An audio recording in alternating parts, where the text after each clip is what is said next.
ओशो आज की वीडियो में आपको बताएंगे कि लोग राम राम का जाप क्यों करते हैं, ओम नमः शिवाय का जाप क्यों करते हैं, मतलब कोई भी मंत्र हो लोग मंत्रों का जाप क्यों करते हैं।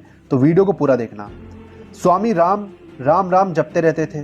तो एक रात हिमालय में ठहरे हुए अपने एक मित्र के पास, सरदार पूर्ण सिंह के पास, अकेली कोठरी में थे। दूर पहाड़ में बनी कोठरी थी, वहाँ कोई पास था भी नहीं मीलों तक। सरदार पूर्ण सिंह को कुछ नींद नहीं आई, कुछ मच्छर थे, कुछ गर्मी थी। तो वे बड़े हैरान हुए कि राम राम राम की आवाज़ चल रही है कोठरी में। स्वामी राम तो सो गए हैं। तो वे उठे, थोड़ा भय भी लगा कि यहाँ कोई तीसरा आदमी तो है नहीं और यह राम की आवाज़। तो दिया लेकर सब तरफ देखने आए, बाहर कोई भी नहीं है। कमरे में फिर आए तो और हैरानी हुई कि बाहर आवाज़ कम सुनाई पड़ती, कमरे में ज़्यादा सुनाई पड़ती। और जैसे राम की खाट के पास पहुँचे तो आवाज़ और ज़्यादा सुनाई पड़ने लगी। तो उन्होंने दिए से राम को देखा कि कहीं वे जागकर राम का स्मरण तो नहीं कर रहे हैं। तो वे तो गहरी नींद में सो रहे हैं, घर्राटा आ रहा है। तो वे बहुत हैरान हुए, करीब आकर बैठ गए, कान लगाकर सुनने लगे। तो पूरे शरीर के रोए रोए से राम की आवाज़ आ रही है। अभी स्वप्न पर बड़ी वैज्ञानिक शोध होती है।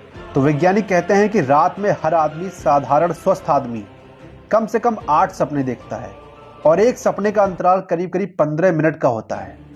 एक सपने 15 मिनट, तो 8 सपने का मतलब हुआ कि कम से कम 2 घंटे रात सपना देखा जा रहा है। और यह बिल्कुल सामान्य स्वस्थ आदमी जिसमें कोई मानसिक विकार नहीं है, ऐसा आदमी खोजना मुश्किल है। आम आदमी तो रात के 8 घंटे की नींद में करीब करीब 6 घंटे सपने देखता है। ये 6 घंटे जो सतत सपने की धारा भीतर चल रही है, इसमें तुम्हारी शक्ति नष्ट हो रही है। ये मुफ्त नहीं है, ये तुम खरीद रहे हो अपने जीवन को देकर। और फिर ओशो कहते हैं कि मंत्र इस शक्ति को राम में केंद्रित कर लेता है, या कृष्ण में, या क्राइस्ट में, या ओमकार में। कोई भी शब्द काम दे देगा। कोई ज़रूरत नहीं है भगवान का नाम, खुद का नाम भी अगर तुमने दोहराया तो काम दे देगा। अपना ही नाम भी अगर तुम लोगे तो उतना ही लाभ हो सकता है, हालांकि होगा नहीं, क्योंकि तुम्हें अपने नाम पर उतना भरोसा नहीं हो सकता। बाकी फ़र्क कुछ भी नहीं है। राम कहो, रहीम कहो, उससे कोई फ़र्क नहीं पड़ता। कोई भी नाम हो, उससे कोई फ़र्क नहीं पड़ता। सवाल नाम का नहीं है, शब्द सभी एक जैसे हैं और सभी नाम परमात्मा के हैं। तुम्हारा नाम भी, कोई भी एक शब्द को पकड़कर अगर दोहराया जाए तो उसका एक संगीत भीतर पैदा हो जाता है, एक ध्वनि पैदा हो जाती है। उस ध्वनि में स्वप्न की जो ऊर्जा है वह लीन हो जाती है। मंत्र स्वप्नों को नष्ट करने के उपाय हैं।